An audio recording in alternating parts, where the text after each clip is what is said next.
Eu, aos 18 anos, nunca tinha bebido, nunca tinha fumado, não sabia o que era nenhum tipo de droga dessa, nunca tinha usado qualquer tipo de droga lícita, ilícita, aceito socialmente ou não aceito. Eu encontrei naqueles homens que estavam lutando contra uma doença que não tem cura, talvez uma das lições mais importantes para a minha vida e para o meu desenvolvimento. Depois disso, eu estudei várias coisas no que diz respeito à educação, estudei várias coisas no que diz respeito ao desenvolvimento humano, mas aqueles meus primeiros mestres, eles com certeza sedimentaram a fundação de tudo que eu passei a me dedicar, tanto para o meu próprio desenvolvimento, como para entender a aprendizagem e o desenvolvimento com os meus alunos. E a primeira grande lição que eu tive foi ver justamente aqueles homens buscando dar os 12 passos.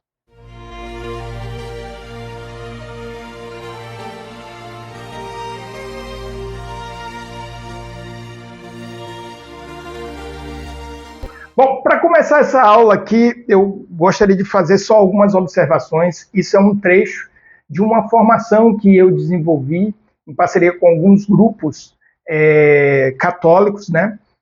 A última aplicação que eu fiz foi uma comunidade que tem um projeto muito incrível, bonito aqui em Fortaleza, no Ceará, que é a Lumen, que se chama E se Deus Existisse? Então, é um trecho, é a introdução, na verdade, dessa formação, E se Deus Existisse, que é, de fato, uma formação humana, com um foco voltado para a doutrina e a fé católica. Eu sempre disse aqui no meu canal, em outros vídeos, em outras lives que eu já fiz, quem dera que nós, católicos, vivêssemos, de fato, o catolicismo, entendêssemos, pelo menos, entendêssemos qual é a proposta que Jesus Cristo nos deixou na Igreja Católica. Então, essa aula, ela é uma aula que foi inspirada a partir dessa formação. E ela traz um elemento que conversa muito com a minha história. Eu fui missionário muitos anos. E quando eu me tornei missionário, aos 18 anos, eu fui logo trabalhar na recuperação de dependentes químicos. Naquela época, eu era um jovem que já estava envolvido em trabalho de evangelização dentro da igreja, já fazia evangelização em praça, em eventos, porta em porta, tinha feito parte de vários movimentos, né? E tinha, assim, digamos, uma ilusão juvenil de que eu iria ali como um pregador, levar a palavra de Deus, converter milhares e milhares de pessoas, né? E a santa providência divina me levou para a casa de recuperação. Eu fui para uma missão aqui no interior do Ceará, onde eu fui trabalhar com dependentes químicos, na recuperação de dependentes químicos. E isso foi uma grande providência para mim. Primeiro porque eu comecei a enxergar esse meu caminho missionário de uma outra forma. Longe dos palcos, microfone, que eu, na minha vaidade juvenil, tinha projetado, eu comecei a perceber uma vivência, né, vocacional, ali, missionária, nas tarefas do dia a dia.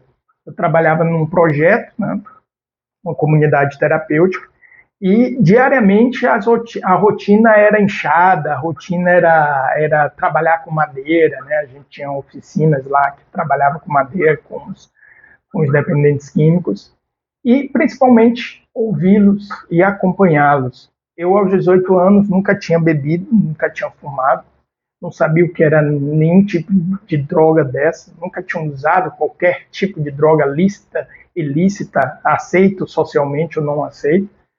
Eu encontrei naqueles homens que estavam lutando contra uma doença que não tem cura, talvez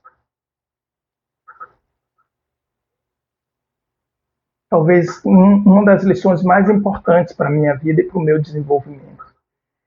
Depois disso, eu estudei várias coisas no que diz respeito à educação, estudei várias coisas no que diz respeito ao desenvolvimento humano, Mas aqueles meus primeiros mestres, eles com certeza sedimentaram a fundação de tudo que eu passei a me dedicar, tanto para o meu próprio desenvolvimento, como para entender a aprendizagem e o desenvolvimento com os meus alunos. E a primeira grande lição que eu tive foi ver justamente aqueles homens buscando dar os 12 passos. E aquilo me mostrou de uma forma muito verdadeira,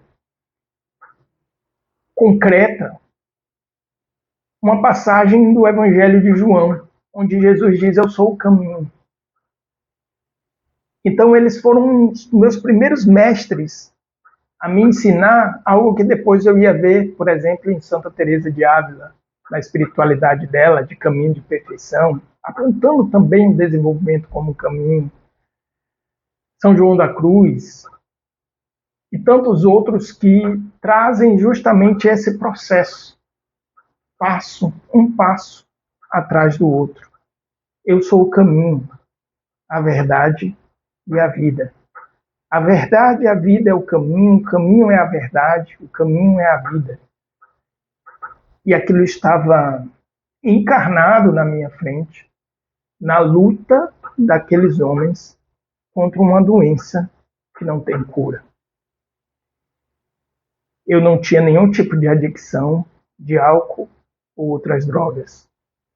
Mas eles começaram a me ensinar como a minha natureza era uma natureza adicta. Adicta de muitas coisas que justamente me impedem de ser plenamente o que Deus me criou para ser. E eles me ensinaram o que de fato é o caminho de conversão. Um passo atrás do outro. Um passo sendo dado continuamente.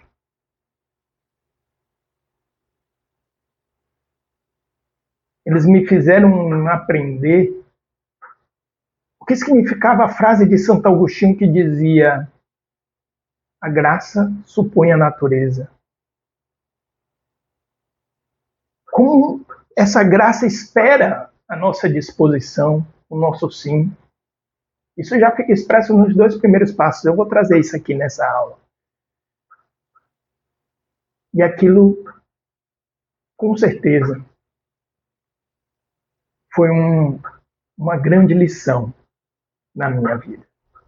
E por que eu estou falando isso agora? Porque essa é a minha memória principal, digamos, a minha primeira memória que me evidencia a importância disso, que eu estou chamando de formação humana. Isso era muito comum ali na minha juventude, 14, 15 anos, que eu ia ali para a igreja, e se falava muito sobre isso, sobre a formação na doutrina, na espiritualidade e a formação humana,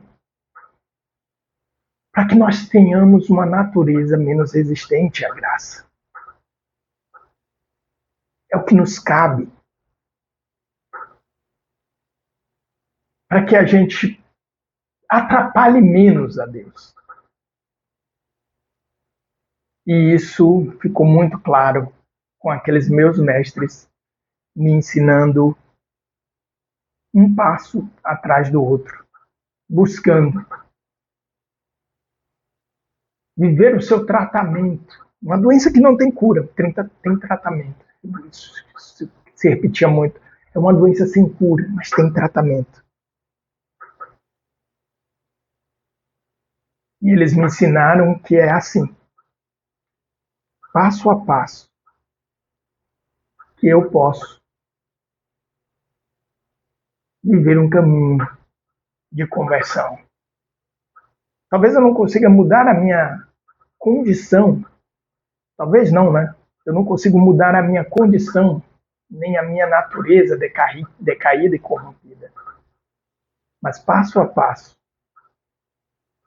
eu posso atrapalhar menos a graça criadora, redentora e santificadora de Deus na minha vida.